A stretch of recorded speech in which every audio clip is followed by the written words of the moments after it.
Hello and welcome to QU All Access. I'm Courtney Gear. And I'm Ryan Snyder, and this week's show some big changes within the QU bookstore that will directly benefit students. And we'll have an update on the recent Metrojet crash in Egypt. Topping our news this week, Illinois students receiving MAP grants were shocked to find out these grants may not actually be available for current and future semesters. On Monday, Quincy University held a town hall meeting to tackle the MAP grant issue facing college students all over the state. A MAP grant is given to residents of Illinois and can provide students with over $10,000 per year towards their education.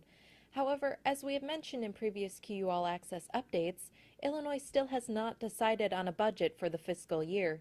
This means that students who were promised MAP grant funding in the beginning of the year will not receive the promised funding, and also they might have to pay back that funding to the university.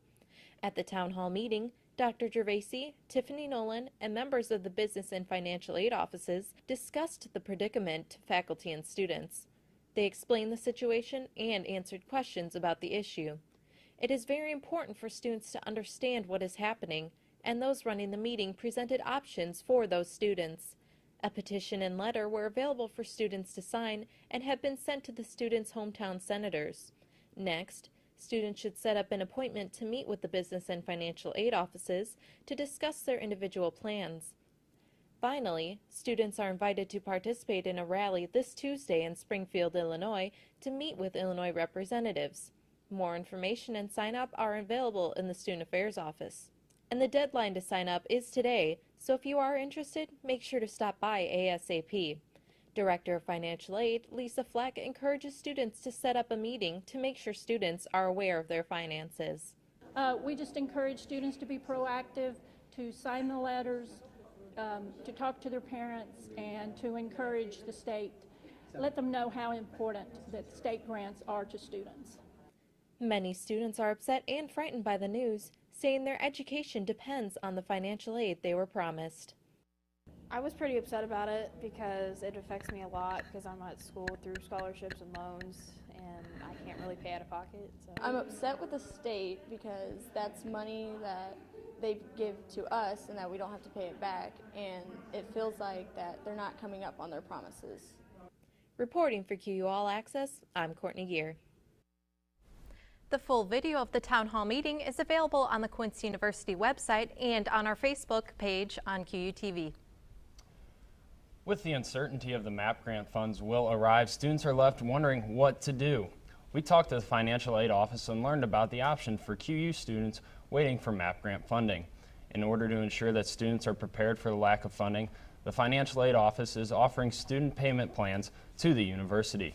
Students will pay on a month-by-month basis to cover the lack of grant funds. Students are also encouraged to take out student loans to cover the costs if necessary. The university expects to hear if the grants will be passed in March, but students are encouraged to start payment plans sooner if the grants do not come through. The money the students have already paid will be automatically reimbursed.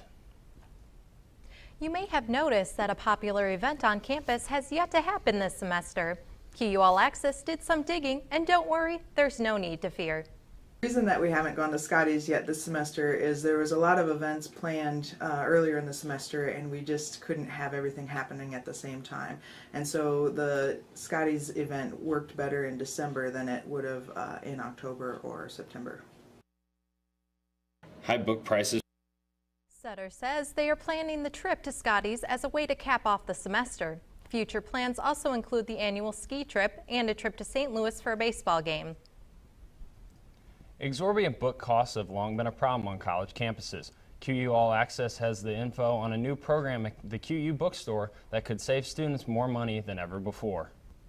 High book prices won't be a problem anymore for QU students. The QU bookstore has started a price match program that will ensure that students will now receive the best price for buying books.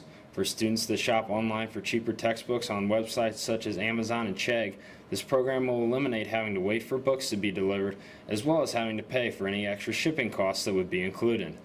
Now students can provide valid proof of a lower price online at the bookstore.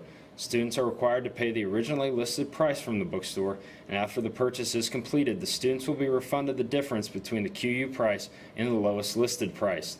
The The refund will be given via a store credit, which can be used to purchase anything in the store, including gift cards and prepaid Visa cards. For example, if a book is listed in the bookstore for $100 and a student finds it online for $50, the student will pay the originally listed $100 and then immediately be refunded $50 of in-store credit. Students seem to be pretty pleased with this program that was just released November 1st. Being a sophomore, I got 2 more years here, so hopefully I can take it to my advantage. I understand that they're taking the money you pay for that and giving it back to you so you can use it for other stuff, store credit, or put it on a Visa card, which is also very helpful. I hope, or I can see many students using it that way. You know, it's really nice that now we can go down to the bookstore and show them a price that's better than ours and be like, you know, can you help me out with this because I'm spending this much money to help you out with it. It saves me a lot of money that I can put towards, you know, other academic aspects or maybe even helping me pay for tuition. So it's really nice. I'm glad they're doing it.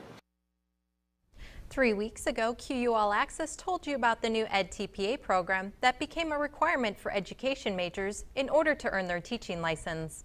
We recently learned that all 5 Quincy-based student teachers successfully passed their portfolio assignments. The Education Department says they are excited with their 100% success rate. The entire QU All Access News team sends our congratulations to those students. Coming up, we'll take a look at an app that can keep you connected And review how the political candidates are doing in the most recent polls. We'll be right back. The future of the program is very bright. It's an exciting time on QU campus because we have QU TV. We have a television station where students can experience working as a director, an anchor, a reporter, photographer, doing weather, doing sports. We also have a newspaper where students can report, be photo editors, be executive editors. We've got a lot of opportunity there working on the student newspaper. We also provide students with the opportunity to do magazine articles with heavy research and giving them a little bit more time to expand on articles and do some in-depth investigative work. You know, moving forward, it's exciting because all of the skills they learn in every avenue will translate into what we have in the future, and web writing and mobile writing and all of our distribution platforms. We have an incredible opportunity to grow the department, to grow the program, and to grow students into excellent journalists. Welcome back. A grim development in the investigation into the crash of a Russian airliner Saturday has been reported. Russian state media reports that the remains of 58 of the victims on Metrojet Flight 9268 have been identified. This comes as new evidence suggests the tragedy may have been an act of terrorism. CNN's Reed Binion reports. This would be the biggest terrorist attack since 9/11. CNN terrorism analyst Paul Cruikshank laying bare the gravity of new suspicions that ISIS may have caused the crash of a Russian jetliner Saturday. U.S. officials pointing to ISIS chatter in the Sinai Peninsula after the crash as indication of the terror group's possible involvement. Further intelligence suggests that someone at the Sharm el-Sheikh airport may have helped get a bomb onto the plane. Somebody that is, or some people that are familiar with how the baggage process works. As investigators analyze the flight data recorder and look for conclusive evidence of an explosive device, some clues are already available. The tail section apparently sheared off in mid-flight. Metal fragments found in the bodies of passengers near the rear of the plane.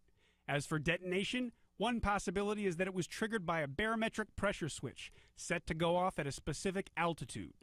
Those devices frighteningly hard to detect, according to former CIA operative Bob Baer. It wouldn't be identifiable. I mean, you could hide it, they're very small, you could hide it in an iPhone, and you could hide a plastic detonator in the iPhone as well. I'm Reed Binion reporting. As more information slowly becomes apparent about the crash, news outlets are learning more about what happened in the final moments of the Metrojet crash in Egypt Saturday. But each new piece of information is a painful detail for families and friends of those who have lost their lives. CNN's Nick Robertson spoke to one man who is heartbroken to have lost his best friend.